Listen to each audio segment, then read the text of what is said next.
Hello दोस्तों, तो आज आपका एनजी एक्सप्लेन चैनल की नई वीडियो पर स्वागत है, जो कि होने वाली है movie transformer rise of the beast movie पर। तो बिना समय गंवाए हम अपनी वीडियो स्टार्ट करते हैं। कहानी की स्टार्टिंग में हमें कई सौ साल पहले की कहानी दिखाई जाती है, जहां पर हवा में उड़ते हुए कुछ बुरे एलियन रोबोट एक प्यारे से प्लेनेट पर उतरते हैं। ये लोग किसी खतरे से कम नहीं थे, क्योंकि जो लोग अभी हवा से उड़ते हुए इस प्लेनेट पर आ रहे थे, यह एक चमकती चाबी के लिए हर हाल में हासिल करना चाहते थे। अब अच्छे रोबोट का लीडर बहुत जल्दी समझ जाता है कि दुश्मन यहाँ पर आए हैं, और वह समझ जाता है कि ये गंदे रोबोट इनको आसानी से मार देंगे और आखिरकार उनके हाथ से वह चाबी भी निकल जाएगी। इसलिए वह उस चमकती हुई चाबी को अपने साथी गोरिल्ला रोबोट को दे देता है और अपने साथियों को वहाँ से जान बचाकर भागने को कहता है। और वह बहादुर गोरिल्ला रोबोट खुद बुरे रोबोट का अकेला मुकाबला करता है। अब जो कि गोरिल्ला इन सब से लीडर था, वह अकेला खड़ा है और उसके सामने आता है बुरे रोबोट का लीडर, जिसका नाम स्कर्ज है। स्कर्ज के पास बेइंतहा ताकत है। गोरिल्ला रोबोट को ऑफ़र भी देता है। वह उससे कहता है कि मैं तुम्हारी प्लेनेट की जान बचा दूंगा और तुम मुझे चाबी दे दो। लेकिन चाबी का नाम सुनते ही दोनों में लड़ाई शुरू हो जाती है। मगर अफसोस कि जब गोरिल्ला उड़कर स्कर्ज के ऊपर हमला करता है, स्कर्ज अपना पिघलता हुआ ब्लेड उसके पेट के आर पार कर देता है। तेज़ी से घूमता हुआ हाथ उसके सीने में घुसा देता है, जिससे अच्छे रोबोट गोरिल्ला का कंधा और हाथ अलग हो जाता है। वह बेचारा लड़खड़ाते हुए नीचे गिर जाता है। अपनी ताकत दिखाते हुए स्कर्ज कहता है कि तुम लोग कभी नहीं सुधरोगे। लेकिन गोरिल्ला जवाब में कहता है, तुमने बहुत देर कर दी, क्योंकि इस वक्त गोरिल्ला रोबोट की टीम वहाँ से अपनी स्पेसशिप में बैठकर उड़ती हुई दिखाई जाती है। अब दूसरा न्यू गोरिल्ला लीडरशिप में जाते हुए सब लोगों को कहता है कि उसको हर हाल में वह चाबी को संभालने का इरादा रखना पड़ेगा, चाहे कीमत कितनी भी बड़ी हो। स्कर्ज को दिखाया जाता है, जो अपने मास्टर के सामने झुका होता है, जिसका साइज़ इतना बड़ा होता है कि वह प्लेनेट को खाकर अपनी भूख मिटाया करता था। इसलिए उसे वह ट्रांसफॉर्मर चाबी चाहिए थी, ताकि वह इसके जरिए दूसरी गैलेक्सी में जा सके और सब प्लैनेट्स को एक एक करके खा सके। इसी मास्टर की हुक्म पर स्कर्ज उस चाबी को हासिल करने गया था, लेकिन नाकाम रहा। अब फिल्म की कहानी काफ़ी साल बाद की दिखाई जाती है, जहां एक लड़का नोवा लेटेस्ट गैजेट को ठीक कर रहा होता है। वैसे तो वह नौकरी की तलाश में होता है, लेकिन अपनी खूबियों की वजह से लोगों को इलेक्ट्रॉनिक की चीज़ें ठीक करके अच्छा खासा पैसा कमा लेता है। साथ ही अपने बीमार भाई का भी ख्याल रखता है। नोवा का भाई काफ़ी बीमार होता है, तो नोवा हर हाल में इलाज के लिए पैसे कमाना चाहता था।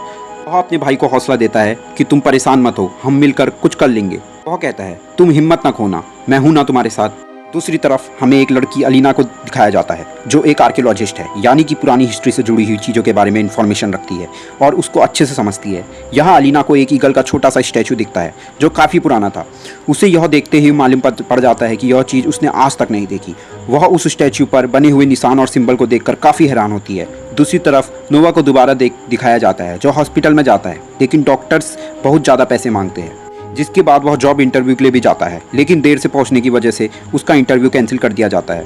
फिर नोवा उस ऑफिस के बॉस से भी रिक्वेस्ट करता है, लेकिन वह कहता है कि तुम्हारी परेशानियों से मेरा कोई लेना देना नहीं है, इसलिए सॉरी, मैं तुम्हें जॉब में नहीं रख सकता। यहाँ पर नोवा के छोटे भाई को भी पता लग जाता है कि नोवा को एक बार फिर से नौकरी नहीं मिली, तो वह अपने छोटे भाई को समझाता है और हौसला देता है कि सब ठीक हो जाएगा भाई। लेकिन अंदर ही अंदर से उसको खुद पता था कि ऐसे सब कुछ ठीक नहीं होने वाला है। अपने एक दोस्त के पास जाता है, जहाँ पर उसका फ्रेंड उसको गैरकानूनी काम करने के लिए कहता है। अब बेचारे नोवा के पास कोई और रास्ता नहीं था, तो वह उसकी हाँ में हाँ कर देता है। बेसिकली उसका फ्रेंड उसे एक गाड़ी चोरी करने के लिए कहता है। नोवा काफ़ी डरा हुआ होता है, घबराया हुआ है, लेकिन उसने ऐसा काम अब से पहले ज़िंदगी में कभी नहीं किया था। अपना कॉन्फिडेंस को रखता हुआ लोगों के सामने से जाता है और गाड़ी चोरी करने जाता है। उसके कान में एक ईयर पीस लगा हुआ होता है, जिससे उसका फ्रेंड सारी इंस्ट्रक्शन गाड़ी में बैठकर नोवा को दे रहा था। वह नोवा को बताता है कि उसको गाड़ी किस तरीके से चोरी करनी है। आखिरकार वह गाड़ी तक पहुंच जाता है। तब उसका फ्रेंड उसे इंस्ट्रक्शन दे रहा होता है कि गाड़ी कैसे खोलनी है। और जब नोवा उसको खोलता है, वह एक बार में खुलती है, लेकिन वह गाड़ी खुद ही दोबारा से बंद हो जाती है, जैसे कि उस गाड़ी के अंदर कोई और ऑपरेट कर रहा है। लेकिन अंदर तो कोई भी नहीं था। लेकिन आखिरकार कई कोशिशों के बाद वह गाड़ी को खोलकर अंदर बैठ जाता है। तरफ अलीना को दिखाया जाता है, जो अभी भी लैब के अंदर मौजूद होती है। उसकी क्यूरियोसिटी इतनी ज़्यादा हो जाती है कि वो अभी भी ईगल वाली मूर्ति को स्कैन कर रही होती है, और अचानक से स्कैनिंग के लेजर्स की वजह से वह मूर्ति टूटने लग जाती है। इसको देख के अलीना काफ़ी डर जाती है, लेकिन उसके अंदर से वह ट्रांसफॉर्मर वाली चाबी निकलती है, जो हमने कहानी की शुरुआत में भी देखी थी। और हमें पता चलता है कि ट्रांसफॉर्मर वाली चाबी हमारी पर छुपाई गई थी। अब क्योंकि वह चाबी बाहर आ चुकी है, तो उसके अंदर से कुछ सिग्नल निकलते हैं, जो स्पेस की तरफ जाने लगते हैं। इन सिग्नल्स को देखते ही एक ट्रक वहां पर आ जाता है, जो फौरन से अपनी शेप बदल लेता है और अपनी शक्ल बदलकर एक रोबोट में बदल जाता है। इस रोबोट का नाम ऑप्टिमस प्राइम है, जो कि हमने अपनी पुरानी ट्रांसफॉर्मर मूवीज़ में भी देखा है। और वो यहाँ आकर सब रोबोट को कहता है कि सारे ऑटोबॉट्स आ जाओ। वह उनको बेसिकली इकट्ठा होने के लिए कह रहा होता है। उस वक्त हमें पता चलता है कि जो लड़का नोवा जिस कार को चुराने के लिए आया था वह भी एक ऑटोबॉट थी, यानी उसके अंदर एक रोबोट था। ऑटोबॉट इस तरीके के रोबोट होते हैं जो कि रोबोट से कार में बदल सकते हैं या फिर किसी भी तरीके के ट्रक में। अब क्योंकि ऑप्टिमस प्राइम ने सारे ऑटोबॉट्स को सिग्नल दे दिया था तो नोवा की कार बहुत तेज़ी से चलने लगती है, इस वजह से नोवा उस कार को कंट्रोल नहीं कर पाता। इसके बाद उस गाड़ी की स्पीड देखते हुए पुलिस उसका पीछा करने लगती है। नोवा को चोरी करने के लिए कहा था, वह भी वहाँ से दुम दबाकर भाग जाता है। इस गाड़ी वाले रोबोट में एक खास पावर थी, यह अपनी जैसी कई शक्ल बना सकता था। पुलिस उसका पीछा करती है तो वह अपनी 5-7 डुप्लीकेट बना देता है। इस वजह से पुलिस वाले बहुत हैरान हो जाते हैं और परेशान हो जाते हैं। उनको समझ नहीं आता कि हम किस गाड़ी को फॉलो करें, और एकदम से पुलिस की गाड़ी इसी चक्कर में एक जगह से टकरा के काफ़ी ज़्यादा डैमेज हो जाती है, जिसके बाद वह एक पुरानी फैक्ट्री में पहुंचते हैं। यहाँ पर वह गाड़ी अपने रोबोट हुलिया में वापस आ जाती है, जिसके बाद नोवा उसको डंडा दिखाकर बोलता है मेरी तरफ मत बढ़ना, लेकिन यह गाड़ी वाला रोबोट काफ़ी फ्रेंडली है। कहता है कि मुझको लगता है हम दोस्त बन चुके हैं, हम दोनों ने इतनी तेज गाड़ी चलाई, इतना फन किया, लेकिन नोवा के चेहरे पर अभी भी हम डर महसूस कर सकते हैं क्योंकि उसने ऐसी चीज़ पहले कभी नहीं देखी थी। इतनी देर में वहाँ सारे ऑटोबॉट्स यानी सारे रोबोट आ जाते हैं। ऑटोबॉट उस डुप्लीकेट करने वाले ऑटोबॉट से पूछते हैं कि यह लड़का तुम्हारे साथ क्या कर रहा है। फिर वह कहता है कि जब आपने जल्दीबाजी में मुझको बुलाया तो लड़का इस गाड़ी के अंदर था, इस लड़के का नाम नोवा है, इसलिए ये हमारे लिए कोई खतरा नहीं है। वह काफ़ी कूल बंदा है। तभी एक फीमेल रोबोट नोवा को स्कैन करती है और बताती है यह बंदा एक सोल्जर रहा है। यह सोल्जर नहीं है क्योंकि इसको निकाल दिया गया था आर्मी से, और यह किसी भी तरीके से हमारे लिए खतरा नहीं है। तभी ऑप्टिमस प्राइम कहता है यह जो चाबी है हमें हर हाल में हासिल करनी है, क्योंकि यही रास्ता है जिसकी वजह से हम दोबारा से अपने घर वापस जा सकते हैं। बेसिकली मैं आपको बता दूं कि यह जितने भी रोबोट है इनका ताल्लुक उन रोबोट से नहीं है जो कि हमने मूवी की शुरुआत में देखे थे। वह एक अलग ग्रुप है और यह रोबोट का एक अलग ग्रुप है। ऑप्टिमस प्राइम कहता है कि इस चाबी में एक पावर है, लोगों को ट्रांसपोर्ट कर वापस अपने प्लेनेट में ले जा सकेंगी। तब यह गाड़ी वाला रोबोट नोवा को कहता है कि तुम भी हमारी इस टाइम में शामिल हो जाओ, तुम हमारी हेल्प करो। लेकिन नोवा इस सब मसलों में नहीं पड़ना चाहता था, वह उन सब लोगों से दूर रहना चाहता था। और जब वह वहाँ से जाने की बात करता है तो गाड़ी वाला रोबोट उसको हेल्प करने के बदले कुछ पैसे का ऑफर करता है कि अगर तुम हमारी हेल्प करोगे तो मैं तुम्हें इतना पैसा ज़्यादा दूंगा कि जिसके वजह से तुम अपने भाई का इलाज करवा सकते हो। बात को सुनकर नोवा उनकी हेल्प करने को तैयार हो जाता है। इस गाड़ी वाली रोबोट का नाम मिराज था। मिराज जो कि बहुत ज़्यादा एडवांस रोबोट है, पहले हम इसको खुद को डुप्लीकेट करते हुए देख चुके हैं। इसी तरह वो अपने शेप को किसी भी बड़े ट्रक में कन्वर्ट कर सकता है और अब वो इस एक म्यूज़ियम की तरफ जाने लगते हैं। ये म्यूज़ियम वही है जहां अलीना थी, वहीं से इस ट्रांसफार्मर चाबी के सिग्नल आ रहे थे, इसीलिए ये लोग उसको हासिल करने के लिए वहां जा रहे होते हैं। तो उसी दूसरी तरफ हम देखते हैं कि चाबी के सिग्नल्स की वजह से दूसरे प्लैनेट से बुरे एलियंस भी इस प्लैनेट अर्थ पर आ जाते हैं। नोवा यहाँ से म्यूज़ियम की तरफ जाता है। अलीना उसे देखकर काफ़ी डर जाती है, लेकिन वह उसे समझाने की कोशिश करता है। तभी वहाँ पर बहुत बड़ा ब्लास्ट होता है। तो जब वो बाहर जाते हैं वही बुरे रोबोट की टीम खड़ी होती है। बुरे रोबोट्स इन पर फायरिंग करने लगते हैं और अपने कुछ रोबोटिक फाइटर्स भी इनके पीछे लगा देते हैं। इनको देखकर वहाँ ऑप्टिमस प्राइम और उसकी टीम भी वहाँ आ जाती है ताकि उनको बचाया जा सके और सेफली चाबी को वहाँ से ले जा सके, क्योंकि वह बुरे रोबोट्स भी उस चाबी के पीछे थे। और ऑप्टिमस प्राइम की टीम भी देखते ही देखते उन दोनों के बीच में लड़ाई शुरू हो जाती है। इन दोनों में बहुत सी फायरिंग होती है, कोई खुद को बचाने की कोशिश करता है, कोई एक दूसरे को मारने की कोशिश करता है। आखिरकार यहाँ पर स्कर्स और ऑप्टिमस प्राइम का आमना सामना होता है, लेकिन स्कर्स बहुत ज़्यादा ताकतवर होता है जिससे ऑप्टिमस प्राइम उसके सामने फीका पड़ने लगता है। और स्कर्स ऑप्टिमस प्राइम को देखकर बोलता है मुझे हारते हुए लोगों को देखकर बहुत मज़ा आता है जो अपने मरने में बहुत करीब होते हैं, और वह उनको लात मारकर दूर फेंक देता है। दूसरी तरफ वो छोटा रोबोट अलीना और नोवा के पीछे होते हैं। तो तब एक छोटा रोबोट अलीना को मारने वाला होता है तो नोवा उसकी जान बचाता है और जल्दी से वो भागकर म्यूज़ियम से बाहर निकल जाते हैं। फिर एक रोबोट नोवा और अलीना पर फायरिंग करना शुरू कर देता है, लेकिन यहाँ पर वो फीमेल रोबोट उन दोनों की जान बचाता है और कहती है निकलो यहाँ से और चाबी को किसी तरह भी संभालो और अपनी जान बचाओ। लेकिन ये लोग फिर भी नाकाम रहते हैं और वह चाबी बुरे रोबोट्स के हाथों में लग जाती है। इतनी देर में स्कर्स ऑप्टिमस प्राइम को मारने ही वाला होता है, तभी ऑप्टिमस प्राइम का एक रोबोट साथी उड़ता हुआ उसके सामने आ जाता है और अपनी जान की कुर्बानी देता है और अपने लीडर ऑप्टिमस प्राइम को बचा लेता है। और यह बेचारा हवा में लटका हुआ अपनी ज़िंदगी की आखिरी सांसें ले रहा होता है।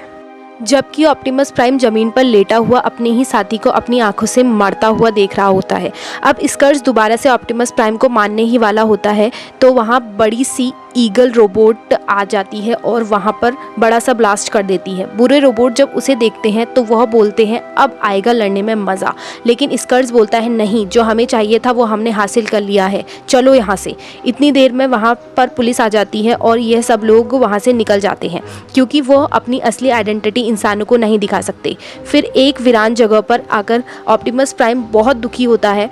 वो सबको कहता है मरना मुझे चाहिए था, जबकि मेरी साथी ने मेरी जान बचाने के लिए अपनी जान कुर्बान कर दी। लेकिन यहाँ पर ईगल रोबोट उन्हें समझाती है कि तुम अपनी आप को संभालो, हमें कैसे भी करके उनका मुकाबला करना है। ये जो ईगल रोबोट है बेसिकली ये टीम का हिस्सा थी जो मूवी की स्टार्टिंग में हमने देखी थी। यह बहुत ही अच्छी रोबोट है। दूसरी तरफ जो स्कर्स अपने मास्टर के पास चाबी लेके जाता है तो मास्टर उससे बोलता है और बोलता है बेवकूफ़, ये तो आधी चाबी है, इस आधी चाबी से मैं कुछ नहीं कर सकता, और उसे पूरी चाबी लाने को बोलता है। अब दूसरी तरफ हम देखते हैं ईगल रोबोट भी यही सेम बात बोल रही होती है कि आधी चाबी से वो कुछ नहीं कर सकते, इसीलिए हमने एक चाबी के 2 टुकड़े कर दिए थे ताकि वो गलत हाथों में ना पड़े। अब इस स्कर्स को बस आधा हिस्सा मिला है जबकि दूसरा हिस्सा मुझे भी नहीं पता कहाँ है, तो इसका मतलब ये है कि अब तक प्लेनेट अर्थ महफूज है। स्कर्स का मास्टर अर्थ पर तब तक हमला नहीं कर सकता जब तक उसे चाबी का दूसरा हिस्सा नहीं मिलता। पर अलीना कहती है शायद उसे पता है कि दूसरा हिस्सा कहाँ है क्योंकि उसने वो सिंबल्स किसी और जगह पर देखे हुए हैं। उसने यह सिंबल ईगल की मूर्ति के ऊपर देखा था, तो उसका डाउट होता है कि चाबी का दूसरा हिस्सा उस जगह पर होगा। तो ईगल रोबोट उससे कहती है अगर तुम इसको पता लगा सकती हो तो वो भी आसानी से इसको पता लगा सकते हैं। फिर ये सब लोग उस जगह पर जाने का प्लान करते हैं जिससे वो अपनी दुनिया को भी बचा सकें और ऑप्टिमस प्राइम की टीम को भी वापस उनके प्लेनेट पर भेज सकें। अगले दिन ये सब लोग एक खुले मैदान में जमा होते हैं क्योंकि सफ़र बहुत लंबा था। फिर यहाँ पर एक और रोबोट आता है। यह रोबोट काफ़ी बूढ़ा है पर इसके पास उड़ने की पावर है, यानी ये एक प्लेन की सूरत में वहाँ आता है और सब रोबोट्स और इंसानों को अपने ऊपर बैठाकर वहाँ से निकल जाता है। इधर नोआ अलीना से बातें कर रहा होता है कि हमें जैसे ही की वापस मिलेगी तो हम उसको डिस्ट्रॉय कर देंगे। ये तरीका है अपने प्लेनेट अर्थ को बचाने का और हम इसको बचाने के लिए कुछ भी करेंगे। लेकिन एलिना बोलती है अगर हम उस चाबी को डिस्ट्रॉय कर देंगे तो ऑप्टिमस प्राइम और उसकी टीम भी अपने प्लेनेट में वापस नहीं जा पाएगी। पर लेकिन यहाँ पर नोआ यहाँ पर सेल्फिश होता है और बोलता है हमें उनकी परवाह नहीं करनी चाहिए, हमें अपने प्लेनेट अर्थ को बारे में सोचना चाहिए और हमें अर्थ को बचाना है। फिर फ़िलहाल के लिए वो दोनों चुप हो जाते। तो दूसरी तरफ ऑप्टिमस प्राइम उस साथी के लिए परेशान है जिसने उसके लिए कुर्बानी दी थी। अब उनको बचाने का बस एक ही तरीका है कि यह लोग अपने प्लेनेट पर वापस जा सकें और उसको दोबारा से ज़िंदा कर सकें। फिर ये लोग उस जगह पर पहुंच जाते हैं जहां पर ये लोग जाना चाहते थे। वहां पर एक और रोबोट आता है। ऑप्टिमस प्राइम और उनकी टीम को बताता है कि आप जिस जगह जाना चाहते हैं वो ज़मीन के नीचे है, मंदिर है, पर आज वहां जाना बहुत मुश्किल है क्योंकि वहां एक फेस्टिवल चल रहा है। बहुत लोग प्लान करते हैं कि अलीना उन लोगों की तरफ रूप बदल कर जाएगी उस फेस्टिवल में और उनके साथ मिक्स होकर उस मंदिर के अंदर जाएगी और ट्रक कार के शेप में बाकी लोग उनके आसपास रहेंगे। मिराज नोआ को एक वेपन देता है और वह अपने हाथ में लेकर अपने सफ़र पर निकल जाता है। सब रोबोट अपनी अपनी पोजीशन पर होते हैं, लेकिन उसी वक्त हम वहाँ पर बुरे रोबोट्स को भी देखते हैं जो वहाँ पर पहुँच चुके होते हैं। स्कर्स वहाँ दूसरी तरफ हम देखते हैं कि अलीना और नोवा को कुछ सिंबल्स ज़मीन में बने हुए मिलते हैं। ये जब उनको घुमाते हैं तो वह जगह ओपन हो जाती है, वो छुपी हुई है इनके नीचे, और जब वो उसे खोलते हैं तो एक गहरा रास्ता दिखता है। वह उससे नीचे उतरते जाते हैं और वहाँ एक अलग ही दुनिया थी। वह एक बहुत ही सालों पहले बनाया हुआ एक मंदिर था। यह इसमें धीरे धीरे आगे बढ़ते हुए जाते हैं ट्रांसफ़र चाबी को ढूंढते हुए, पर उन्हें कुछ सिंबल्स मिलते हैं पर उन्हें वहाँ उसके अंदर चाबी नहीं मिलती।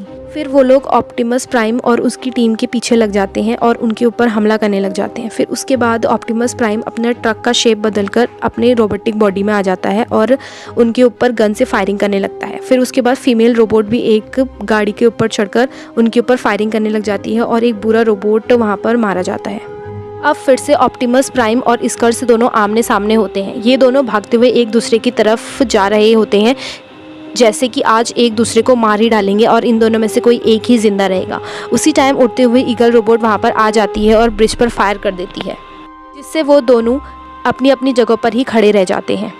उसी समय स्कर्ट से एक खास तरीके का उड़ने वाला वेपन उसके ऊपर लॉन्च कर देता है, जिसकी वजह से वो काफ़ी ज़्यादा जख्मी हो जाती है। इसके बाद ऑप्टिमस प्राइम स्कर्ट्स को बोलता है, तुम्हारा काम तो मैं तमाम करूंगा, तुम इस बात को याद रखना। फिर दूसरी तरफ हम अलीना और नोआ मंदिर के दूसरे हिस्से से बाहर निकलते हैं, जो कि एक घना जंगल होता है। वहाँ पर एकदम से एक गोरिल्ला रोबोट आ जाता है। गोरिल्ला रोबोट वही होता है जिसको हमने स्टार्टिंग में देखा होता है। उसको उसकी लीडर ने बोला होता है चाबी की रक्षा करने के लिए। इतनी ही देर में मिराज वहाँ आ जाता है और बोलता है मेरे दोस्तों से दूर रहो। एक टाइगर जैसा दिखने वाला रोबोट मिराज पर अटैक कर देता है और उसको कंट्रोल कर देता है। फिर यहाँ पर राइनो रोबोट भी आ जाता है और जंप मारते हुए ऑप्टिमस प्राइम भी वहाँ पर आ जाता है और अपनी गन दिखाते हुए बोलता है अपने हाथ ऊपर करो, नहीं तो मैं तुम्हें गन से उड़ा दूंगा। तो उसी टाइम गोरिल्ला रोबोट अपने सीने पर हाथ मारते हुए लड़ने के लिए रेडी हो जाता है। फिर वहाँ पर गोरिल्ला रोबोट अपनी ईगल दोस्त को देखकर काफ़ी खुश होता है। फिर ईगल रोबोट बोलती है कि अब हम सब लोग एक साथ मिलकर काम करेंगे और हम सबका सिर्फ एक ही मकसद है, चाबी की रक्षा करना। फिर गोरिल्ला रोबोट कहता है कि उस चाबी का दूसरा हिस्सा मेरे पास है और वह उनको एक कबीले के पास लेकर जाता है। वो लोग उनको वो चाबी ला के देते हैं और ऑप्टिमस प्राइम कहता है अब ये चाबी हमारे पास है और मैं इससे सिग्नल दूंगा और स्कर्ट्स यहाँ आएगा और मैं उसे हमेशा के लिए ख़त्म कर दूंगा। पर गोरिल्ला रोबोट बोलता है कि उसको ख़त्म करने से ज़्यादा ज़रूरी हमें चाबी की रक्षा करना है। बहुत सुबह सुबह जब अलीना सो रही होती है, उसको बाहर से कुछ आवाज़ आती है। वो बाहर जाके देखती है तो वह वहाँ एक ईगल रोबोट को वापस देखती है। जब वह उसे देखती है वो बहुत पेन में होती है। जब वह उसकी आंखों की तरफ देखती है तो उसकी आंखें लाल होती है, जैसे कि वह किसी के कंट्रोल में है। बेसिकली वह वेपन जिससे स्कर्स ने वह ईगल रोबोट पर अटैक करा था, वह बेसिकली ईगल रोबोट को कंट्रोल करने के लिए था, जिससे वह अपना कंट्रोल खोकर स्कर्स के काबू में आ जाती। ईगल रोबोट एलिना पर हमला करने ही वाली होती है, तभी उस वक्त ऑप्टिमस प्राइम वहां आकर उसको बचा लेता है और जब वह ईगल रोबोट को मारने लगता है, गोरिल्ला रोबोट उसको रोक देता है और वह बेचारा बहुत उदास होता है। उसकी साथी के साथ क्या हो गया? अभी उनको यह भी पता था कि थोड़ी ही देर में बुरे रोबोट यहाँ आने वाले हैं। तो गोरिल्ला रोबोट चाबी का दूसरा हिस्सा नोवा को दे देता है और वह कहता है इस चाबी को कहीं जाकर छुपा दो और खुद बुरे रोबोटों से लड़ने के लिए तैयार हो जाता है। अब चाबी क्योंकि नोवा के पास है तो नोवा तो शुरू से ही उस चाबी को खत्म करना चाहता था ताकि अर्थ को बचाया जा सके। और जब वह ऐसा करने लगता है तो वहाँ ऑप्टिमस प्राइम आ जाता है। वह कहता है मैं शुरू से ही जानता था तुम यही करना चाहते हो, लेकिन तुम हमारी अपनी घर जाने की उम्मीद हमसे मत छीनो। तुम अगर उसे खत्म कर दोगे तो हम कभी भी अपने घर वापस नहीं जा पाएंगे। खैर ऑप्टिमस प्राइम की बातें नोवा पर असर कर जाती है और वह चाबी को तबाह नहीं करता। जिसके बाद अलीना चाबी को उठाती है, तभी ईगल रोबोट वहां आकर अलीना को उठाकर ले जाती है। क्योंकि वह अलीना के हाथ में चाबी थी, इसलिए ईगल रोबोट चाबी के साथ साथ अलीना को भी स्कर्ट्स के पास ले जाती है। गोरिल्ला रोबोट को देखकर हंसता है और वह उससे कहता है मैंने तुम जैसे दिखने वाले तुम्हारे भाई को मार दिया है, अब अगली बारी तुम्हारी है। और उतने ही देर में ईगल रोबोट गोरिल्ला रोबोट पर अटैक कर देती है। इन दोनों में बहुत बड़ी फाइट होती है। गोरिल्ला रोबोट अपनी साथी को मारना तो नहीं चाहता था, लेकिन वह अपने ही कंट्रोल में नहीं थी। लेकिन कुछ यादें उसको आ रही थी। वह खुद को काबू में करने की कोशिश कर रही थी, पर वह अपने साथी को रोबोट से कहती है तुम प्लीज मुझे मार दो, क्योंकि तुमने अगर मुझे नहीं रोका तो मैं बहुत नुकसान पहुंचाने वाली हूँ। गोरिल्ला यह नहीं करना चाहता था। आखिरकार अपने दिल में पत्थर रखकर अपनी पुरानी साथी को मार डालता है। जबकि दूसरी तरफ स्कर्ट्स के पास अब चाबी के दोनों हिस्से थे। वह उसको मिलाकर अपने मास्टर को इस दुनिया में बुलाना चाहता था और वह इस काम के लिए अपना काम शुरू कर देता है। और दूसरी तरफ अच्छे रोबोट और ऑप्टिमस प्राइम प्लान बनाते हैं। वह सोचते हैं हम आखिरी चांस ले सकते हैं उस चाबी को वापस लाने का। वे प्लान बनाते हैं कि नोवा और अलीना को हम एक टनल के थ्रू इस जगह में भेजेंगे जहां पर वह चाबी अभी भी प्रेजेंट है और हम लोग ऊपर से अटैक करेंगे। लोग लड़ने के लिए जा रहे होते हैं, तब स्कर्ट्स को पता लग जाता है कि ऑटोबॉट्स की आर्मी उनको मारने के लिए आ रही है। फिर वहां अपनी आर्मी उनको मारने के लिए भेज देता है। यहाँ पर अच्छे रोबोट फुल पावर में हो जाते हैं और अपने रूप को बदल के बड़े रोबोट बन जाते हैं, यानी कि उनके पास अब पहले से भी ज्यादा शक्तियाँ है। और ऑप्टिमस प्राइम की टीम और यह दोनों मिलकर दुश्मन का मुकाबला करने के लिए ऑप्टिमस प्राइम एक खतरनाक बुरे रोबोट को मारने लगता है। तो वहाँ पर गोरिल्ला रोबोट आकर उसको पत्थर मार डालता है और उससे वह मर जाता है। तो ऑप्टिमस प्राइम उससे कहता है यह मेरा शिकार था, तुम अपना शिकार अलग देखो। खैर जिसके बाद स्कर्ट्स को पता लग जाता है कि नोवा नीचे है तो वह उसको पकड़कर हवा में लटका देता है, लेकिन यहाँ पर उसका वह गाड़ी वाला रोबोट यानी मिराज उनको बचा लेता है और इस कार्य में वह उसका अकेला ही मुकाबला करता है। लेकिन स्कर्ज उसके सामने बहुत ज़्यादा ताकतवर था और उसको बहुत ज़्यादा जख्मी कर देता है। स्कर्ज दोबारा से नोवा को मारने लगता है तो एक बार फिर से मिराज उसके सामने आ जाता है और उसकी जान बचाता है और उसके ऊपर जितनी भी फायरिंग हो रही थी वह खुद पर ले लेता है ताकि नोवा जख्मी ना हो। लेकिन दूसरी तरफ चाबी दोनों के दोनों हिस्से मिल जाते हैं और आहिस्ता आहिस्ता फोन पोर्टल खुलने लग जाता है। स्कर्ज का मास्टर इस जमीन पर आ सकता है। रोबोट की टीम बहुत हिम्मत से मुकाबला तो कर रही होती है, लेकिन इनकी तादाद बुरे रोबोट से बहुत कम थी और धीरे धीरे उनके बहुत से साथी जख्मी हो रहे थे। तभी मिराज अपनी पावर नोवा को दे देता है, जिससे नोवा के पास एक रोबोटिक सूट ऐड हो जाता है, यानी कि मिराज और नोवा अब एक ही है, यानी वो दोनों का एक ही बॉडी का हिस्सा है। और तभी इस स्कर्ज बॉडी देखकर उस पर फायरिंग करने लगता है, लेकिन वह काफ़ी बहादुरी से खुद को बचाता है और देखते ही देखते वहाँ पर ऑप्टिमस प्राइम भी आ जाता है। फिर दोनों मिलकर स्कर्ज पर हमला करते हैं और उसको काफ़ी बुरी तरह हराने की कोशिश करते हैं। दूसरी तरफ चाबियों का आपस में मिलने की प्रोसेस जारी था, जिस वजह से वहाँ पर एक बहुत बड़ा एनर्जी ब्लास्ट हो जाता है और जिसकी वजह से उसकी रेडिएशन फैलने लगती है। जब उसकी रेडिएशन बम्बलबी रोबोट के ऊपर पड़ती है, जिसने ऑप्टिमस प्राइम के लिए अपनी जान दे दी थी, तो वह एक बार दोबारा से जिंदा हो जाता है, क्योंकि इन रेडिएशन में बहुत सी ताकतें हैं। ऑप्टिमस प्राइम काफ़ी ज़्यादा घायल कर देता है स्कर्ज को, लेकिन फिर भी स्कर्ज खुद को संभालते हुए ऑप्टिमस प्राइम को ही मारने लगता है। वह ऑप्टिमस प्राइम के ऊपर छोटे रोबोट्स भेज देता है जो उनको मारने लग जाते हैं। तभी वहाँ पर बम्बलबी उन छोटे रोबोट्स पर अटैक करने लगता है, जिससे ऑप्टिमस प्राइम की जान बच जाती है और ऑप्टिमस प्राइम उसको बहुत ही खुशी से देखने लग जाता है कि उसका साथी एक बार दोबारा जिंदा हो गया। बम्बलबी से आती ही अच्छे रोबोट्स का पलड़ा भारी होने लग जाता है और यह सब बुरे रोबोट्स को धीरे धीरे करके हराने लग जाते हैं, जबकि अलीना उस कोड को क्रैक कर रही होती है ताकि उस चाबी की ताकत को खत्म किया जा सके, जिससे स्कर्ज का मास्टर इस दुनिया में आ ही ना सके। रोबोट्स अलीना को प्रोटेक्ट भी कर रहे होते हैं और आखिरकार ऑप्टिमस प्राइम अपनी तलवार स्कर्ज के मुंह में घुसा देता है और उसकी जान से मार डालता है और उसका सर शरीर से अलग कर देता है। अलीना इन सब से कहती है, इस चाबियों को अलग नहीं कर पा रहे। प्राइम एलेना से कहते हैं, तुम सब लोग यहाँ से चले जाओ, हमें इस जगह को तबाह करना होगा, चाबी को भी और इस पूरे पोर्टल को भी। और फिर वो जैसे ही पोर्टल को तबाह करता है तो वहाँ भी वह उसके साथ ही खींचा चला जाता है और जैसे ही वह मौत के मुंह में जाने वाला होता है तभी वहाँ पर नोवा आकर उसको पकड़ लेता है। लेकिन जब नोवा की पावर भी कम पड़ती है, वहाँ पर गोरिल्ला रोबोट भी आ जाता है। वह यह बताता है कि हम सब साथ हैं और इसका सब मिलकर मुकाबला करेंगे और काफ़ी मुश्किलों से यह सब लोग इस जगह से दूर चले जाते हैं और किसी को भी नुकसान नहीं पहुँचता और वह जो पोर्टल खुल रहा था वह भी बंद हो जाता है, जिससे स्कर्ज का मास्टर भी इस दुनिया में नहीं आ पाता। जिसके बाद सारे ऑटोबॉट्स खुश हो जाते हैं। अपने घर पहुंचता है जहां उसे वह बॉस दिखता है। वह उससे कहता है, मैं तुम्हारे भाई का इलाज करवाऊंगा और बहुत सारे खर्चे भी लूँगा। और वह उससे कहता है कि मैं तुम्हारे दोस्त ऑटोबॉट्स के बारे में भी जानता हूँ और फिर वह अपनी टीम में उसको शामिल करने को कहता है। असल में वह आदमी G.I. जो का हेड था और यहाँ पर मूवी का एंड हो जाता है।